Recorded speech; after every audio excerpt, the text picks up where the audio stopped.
So now we have kind of a handle on schemas, these associative networks of information that show us how different concepts are related to one another and kind of help guide our processing in some ways. Um, I want to just dig a little bit more into well, a little more about what they are and where they come from and some different types, and then think about how they guide our processing.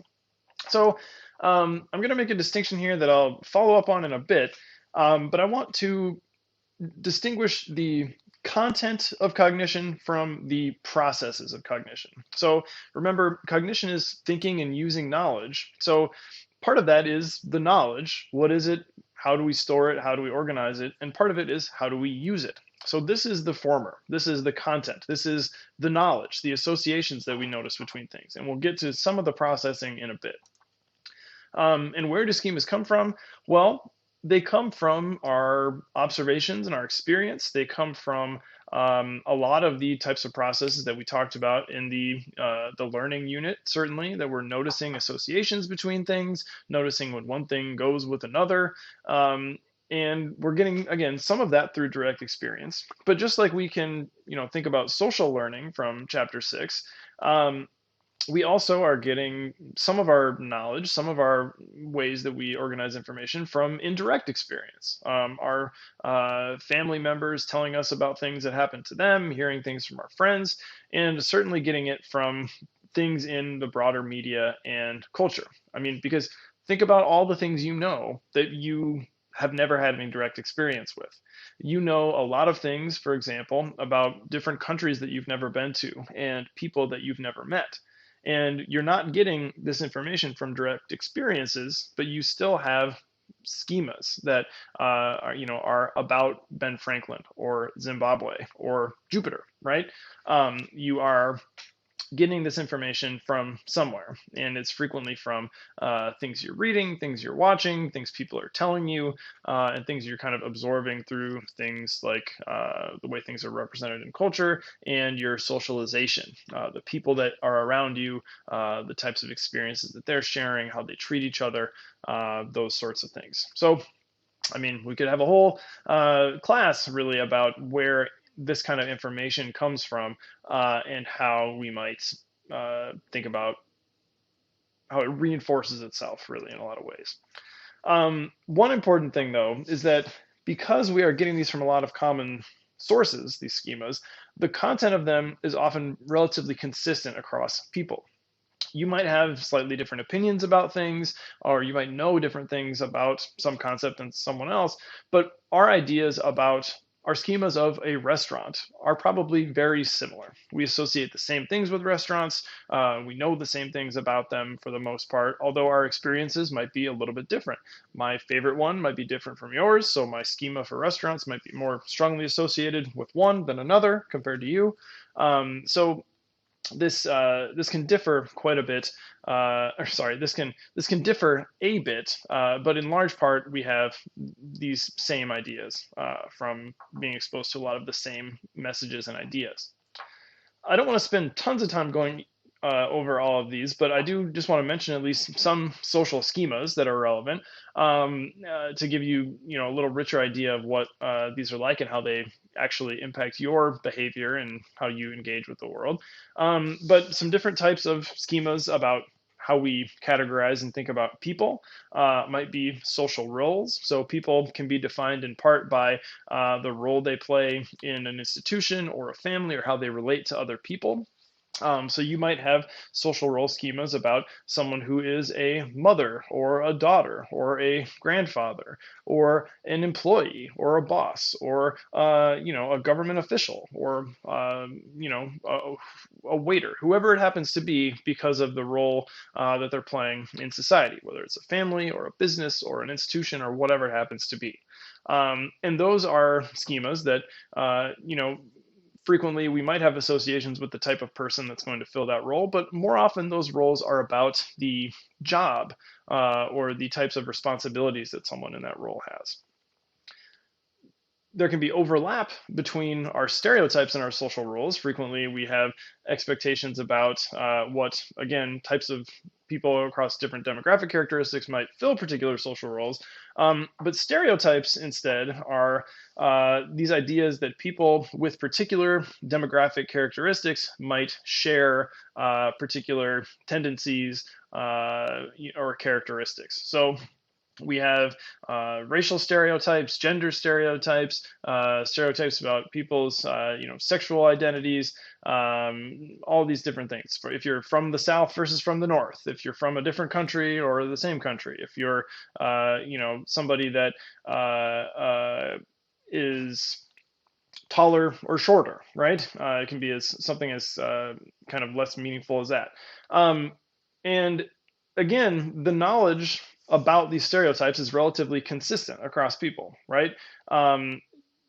We have shared understanding of what these stereotypes are, even if they're negative, and even if we don't endorse them. You still have that information. It's still part of your schema. So it can still drive your behavior, unfortunately, even if you know that it is not an accurate representation of people from that particular group.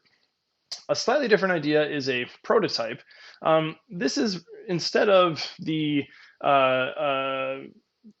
demographic characteristics determining the traits in someone's mind, prototypes are more bottom up, where we have this sort of constellation of traits that we end up putting a label on. So something like a soccer mom or a hipster is kind of a label that we put on a like consistent category of people that might all sort of act the same way, even though they might not really be that similar in a lot of ways as well.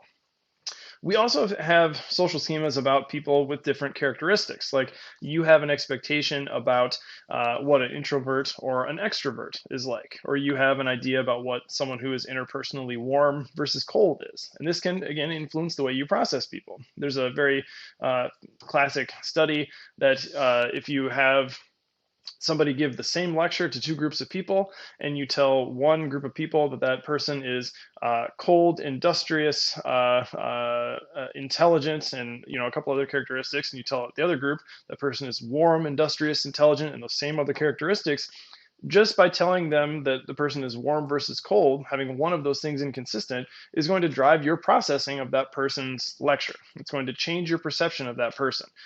So we have these schemas around traits as well. Finally, for situations, we have schemas, for example, scripts. You have ideas about how different social situations are supposed to unfold.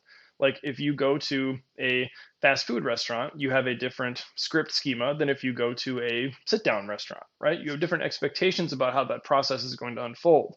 You know that you're supposed to get in line and order at the counter. In some places, you know that at others, you're supposed to wait to be seated. Your waiter is going to come, take probably your drink order and leave. You know that they're coming back. They're going to take your food order, check in with you periodically, and you know that you're supposed to pay usually at the end, right? You have these clear ideas about what's supposed to happen in these situations. So we have all these different schemas, but which ones do we actually bring to mind? Which ones influence our behavior and our thinking? So you literally have millions of these different associative maps in your mind. How do they impact our behavior? Well, it depends on two relatively straightforward things: their availability and their accessibility.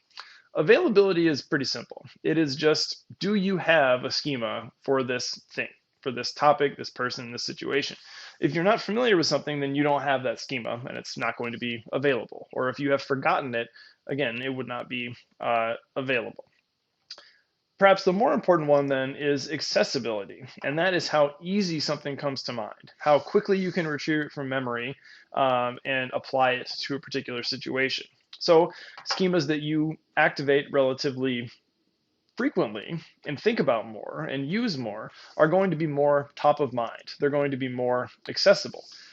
We might call those things that are more top of mind and use more often things that are chronically accessible, whereas things that you don't think about that often but you call to mind to help you in a particular situation, those would be temporarily accessible.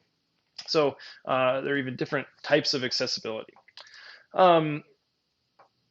Chronically accessible schemas are obviously going to get used very often because you found them to be useful. You're used to using them. They're top of mind because of their repeated activation over time. Schemas that are temporarily accessible are going to be there because you need them for a specific reason. There's some particular goal that you need, like making some sort of judgment about a person. You might bring a schema about their traits, or unfortunately about a stereotype about their demographic group to mind, and that might guide your processing. So it might be something also as simple as if you have a specific topic you're trying to learn for an exam, you're bringing up these schemas that you don't think about in your normal day-to-day moments, but you have to bring up your schema for schemas, for example, to study for this exam. You can also have temporary accessibility just because of incidental sorts of experiences. So if you see a movie about war or relationships or abuse or something, those concepts might become more activated for you because you've seen something related to it. And this latter process is something that we would call priming. So recent experiences increasing the accessibility of a particular schema. I think priming is a very interesting area of research, and I think it helps illustrate some of these concepts. And it does seem that under certain circumstances, we can manipulate what's primed for people and see how it affects their behavior. But I do want to be really clear that in the last, let's say, 10 years, the evidence for priming has been revealed to be a lot less consistent than we might think. So some researchers have an easier time observing these effects than others. It seems like they are probably weaker effects than we once thought. So I'm going to talk about some old studies that have to do with priming, but I want to make it very clear that some of these effects that people are talking about are difficult to replicate. And that doesn't mean they're not true. It just means that when people have tried to replicate them, they have not also been able to find them. So it might be that these things only happen under very specific circumstances, or they are very subtle. And it might just be partly because these things are really difficult to influence people consistently in a laboratory to do, right? But these processes still may be going on in our day-to-day lives in a way that is difficult to measure. So perhaps the person most closely associated with this idea of priming is a researcher from Yale named John Bargh, and he and his colleagues and grad students did some studies in the 90s that had to do with priming different kind of trait schemas, basically. So they were trying to prime rudeness and politeness in their participants. And they didn't want to tell people they were priming these ideas. So they brought people into the lab and told them, hey, you're going to do 2 studies that have to do with language ability. And they did this kind of as a cover story. So they gave them, in the first task, they told them, a scrambled sentence test. And they gave them 30 strings of words and said, hey, these are all garbled up. You need to put them into a grammatically correct sentence. And this was actually how they were manipulating their independent variable. They randomly assigned people to different conditions. Some people, for half of those strings of words, had words related to being rude. Some people had words related to politeness, and some people had neutral words for all 30 that they saw, a control condition. So they were trying to prime rudeness or prime politeness compared to a neutral control condition. Then they told people, okay, that was the first task. We got to go do the second one. You should go down the hall and tell the experimenter you're ready. And when the participant got there, they had it all set up with people pretending they were participants, and a fake participant talking to the fake researcher and saying, hey, talking about the study they had just done and taking a bunch of time and kind of ignoring the real participant. So the real participant gets there and is being ignored, basically, and they wanted to just see, did that person interrupt? That was their dependent variable. So can we make it more or less likely that someone is going to interrupt if they're primed with rudeness, politeness, or not primed? So what they found was that in these different conditions, there were pretty different rates of interrupting. If they were primed with rudeness, 2/3 of people interrupted. Neutral, maybe you can think of this as a baseline, like normally about 1/3 of people would interrupt. And the politeness prime cut this about in half. So these are pretty, substantial effects here. But again, other researchers have had a little bit harder time finding these exact pieces of evidence, basically. So again, these are probably effects that are difficult to observe and maybe not as strong as Barge and colleagues said initially. And there's another example too, I'm not going to go all the way into, but they primed a stereotype about the elderly, and priming that stereotype with the same scrambled sentence task seemed to lead people to walk more slowly on the way to an elevator than people that were not primed with elderly stereotypes. So another kind of interesting idea. Again, these things have had controversy around them because replication attempts to repeat these studies have failed. But again, it's probably that these things are just overstated findings, not that they like totally don't exist. So I want to end this video talking about how schemas also, they're not just these kind of silly things that flit in and out of our minds. They can really guide our attention, and they help us also figure out what's going on in this very complex world where we have all this information. They help guide our attention and help us interpret what's going on in different situations. And I'll leave you with the thought that sometimes having these guiding things like different categories of people, like stereotypes and things like that, can get us into trouble because it can influence us in ways we might not always like, or really impact what we remember and what we focus on.